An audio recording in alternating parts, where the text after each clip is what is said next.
I'm Lance Roskamp, and I'm a business rep from West Central Illinois.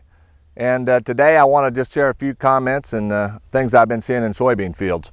I'm getting a lot of questions about Japanese beetles. As you can see behind me, these beans are fairly well riddled with Japanese beetles, and there's quite a few of these little rascals per leaf. And of course they move, they fly, they're very mobile. So the question comes up, well, I'm going to have to spray for my soybeans for Japanese beetles. Should I put Priaxor in now? And is it too early?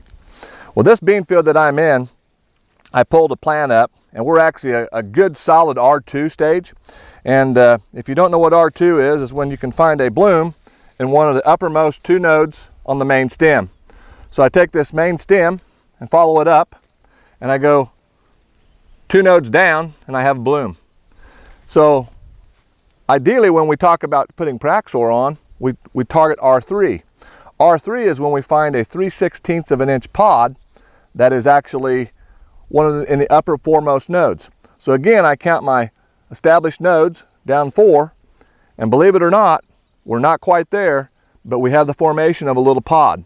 So it won't take long, and probably in the next 2 to 3 days, these beans behind me here will be in R3. So why is that important? Well, we know that it's important to protect the different nodes, bean development, because each node is a place for pod set. Each node is also fed by a trifoliate, so a set of 3 leaves. If something were to happen to this set of 3, then if you follow this back to the branch, to the node that the pods are at, then chances are that that node will not produce any pods, or if it does, the pods will a lot of times be flat and will not have beans in them. So that's why it's very critical to protect all of our trifoliates on a soybean plant, because that's where our yield comes from.